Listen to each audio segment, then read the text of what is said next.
Hello students, hope you all are safe in your homes and paying attention to your studies. Let's continue the chapter. Last day we studied how this share of tertiary sector in the total GDP has increased by 20% in the last 40 years. Today we will study about the share of sectors in employment. आज पढ़ेंगे अलग अलग sectors का employment provide करने में क्या contribution है, अलग अलग सेक्टर्स कितना एम्प्लॉयमेंट देश के लोगों को प्रोवाइड करता है, उसके बारे में हम लोग पढ़ेंगे. Graph 3 shows the share of employment in the three sectors in 1972-73 and 2011-12. The primary sector continues to be the largest employer even now. Here in this graph, we can see the share of sectors in employment. In 1972-73, 74% of the employment was provided by primary sector, 12% by the secondary sector and 15% by the tertiary sector.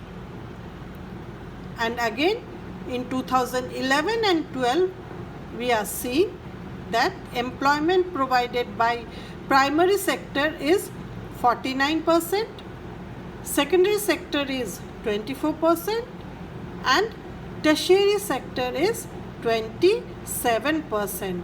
Although the contribution in GDP has increased by 20%, but contribution in employment has not increased up to that extent. हम लोग देख रहे हैं 1972-73 में भी primary sector जो था वो सबसे ज़्यादा एम्प्लॉयमेंट प्रोवाइड करता था.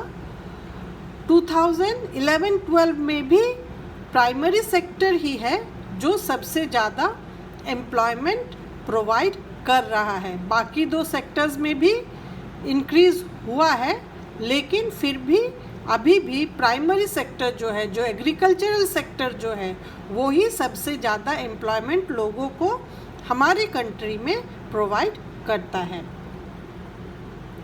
Why didn't a similar shift out of primary sector happen in case of employment? It is because not enough jobs were created in the secondary and tertiary sector.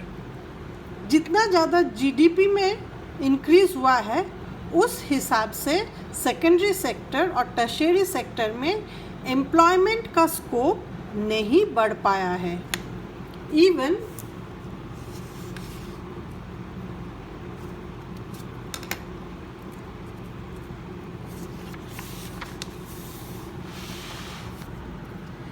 Even though industrial output or the production of goods went up by more than 9 times during the period, employment in the industry went up by around 3 times. The same applies to the tertiary sector as well.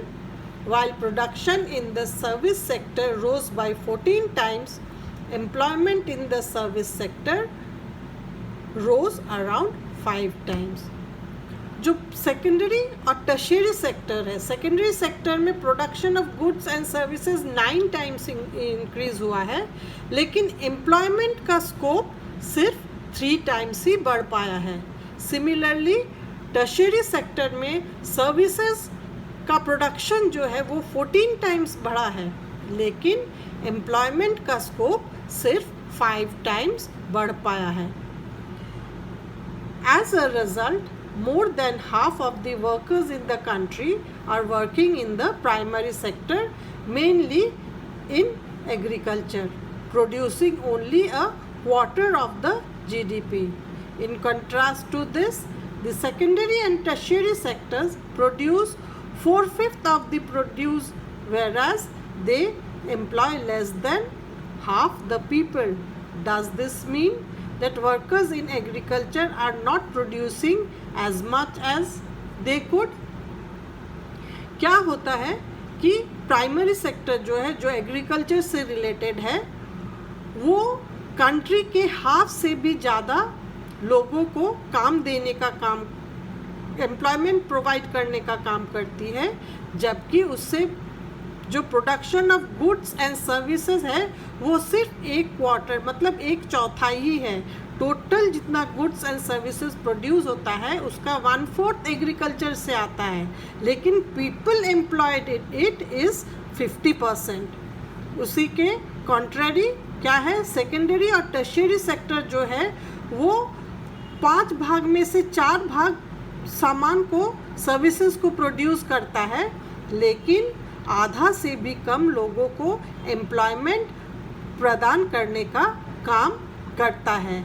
इसका मतलब क्या होता है कि agricultural sector में जो लोग employed हैं वो अपनी काबिलियत से कम काम कर रहे हैं।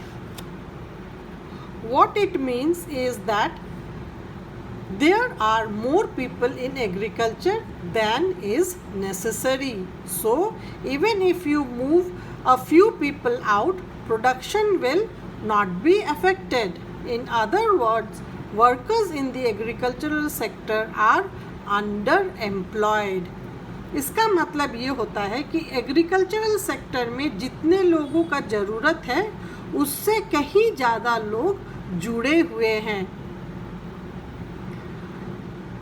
अगर एक खेत में 10 लोग काम कर रहे हैं, उसमें से 6 को हटा भी दिया जाए तो 4 लोग मिलके ही उसका काम पूरा कर ले सकेंगे।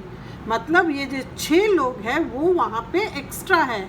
4 लोगों का काम 10 लोग मिलके कर रहे हैं। मतलब हर एक इंसान अपनी कैपेसिटी के, अपनी एबिलिटी से कम काम कर रहा है।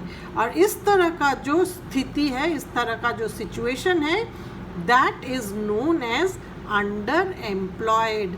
जहाँ ज़रूरत से ज़्यादा लोग होते हैं, एक जन का काम 4 जन मिलके अगर कर रहे हैं तो it is known as underemployed. मतलब लोग अपनी काबिलियत से कम काम कर रहे हैं। For instance, take the case of a small farmer Lakshmi, owning about 2 hectares of unirrigated land, dependent only on rain and growing crops like jowar and arhar. All 5 members of a family work in the plot throughout the year. Why? They have nowhere else to go for work. You will see that everyone is working. None remains idle, but in actual fact, their labor effort gets divided. Each one is doing some work, but no one is fully employed. This is the situation of underemployment, where people are apparently working, but all of them are made to work less than their potential. This kind of underemployment is hidden in contrast to someone who does not have a job and is clearly visible as unemployed. Hence, it is also called disguised unemployment. यहाँ पे एक example दिया गया है। लक्ष्मी नाम के एक farmer है जिसके पास 2 हेक्टेयर्स ऑफ लैंड है। उसके पास इरिगेशन का कोई फैसिलिटी अवेलेबल नहीं है और पूरी तरह से बारिश पर डिपेंडेंट है, और सिर्फ साल में 2 ही ज्वार और अरहर, ये 2 चीज़ का खेती वो कर पाते हैं। उसके घर में जो 5 लोग हैं वो सभी इसी खेत में काम करते रहते हैं। अगर बाहर से देखा जाए तो क्या लगता है कि 5 लोग हैं, 5 एम्प्लॉयड है, 5 खेत में काम कर रहे हैं। लेकिन एक्चुअली में क्या है कि उस खेत में 5 लोगों के काम का ज़रूरत नहीं है। अगर उसमें से 3 लोग को हटा भी दिया जाए तो भी प्रोडक्शन में कोई भी फ़र्क नहीं पड़ेगा। हर लोग अपने कैपेसिटी से कम काम कर रहे हैं। यही सिचुएशन, जैसे कि पहले बताया गया, it is known as underemployment, जहाँ पे लोग देखने से तो काम में लगे हुए लगते हैं, लेकिन एक्चुअली उनका आउटपुट कुछ खास नहीं होता है। ये जो अंडर एम्प्लॉयमेंट है वो अनएम्प्लॉयमेंट से थोड़ा सा ही डिफरेंट है, क्योंकि अनएम्प्लॉयमेंट उसको बोलते हैं जहाँ लोगों के पास कोई काम नहीं होता है। यहाँ पे क्या है, लोग काम पे लगे हुए हैं, काम कर भी रहे हैं, लेकिन उस काम का कुछ खास वैल्यू नहीं है। Hence this is called disguised unemployment. इसको छिपा हुआ बेरोजगारी भी कहा जाता है, जहाँ पे लोग काम पे लगे हुए हैं, एक जन का काम 4 मिलके कर रहे हैं, जिसमें 3 के काम का कोई ज़रूरत नहीं है। हर एक इंसान अपने पोटेंशियल से, अपनी एबिलिटी से कम काम कर रहा है। उस तरह के सिचुएशन को अंडर एम्प्लॉयमेंट और डिस्गाइज्ड अनएम्प्लॉयमेंट कहते हैं। So for today it's over. Here is a question for you. For homework, you have to write the answer. What do you understand by the term underemployment or disguised unemployment? यहाँ पे अच्छे से समझाया हुआ है। So write the answer in your own word. आप लोग under employment और डिस्गाइज्ड अनएम्प्लॉयमेंट से क्या समझते हैं? Thank you.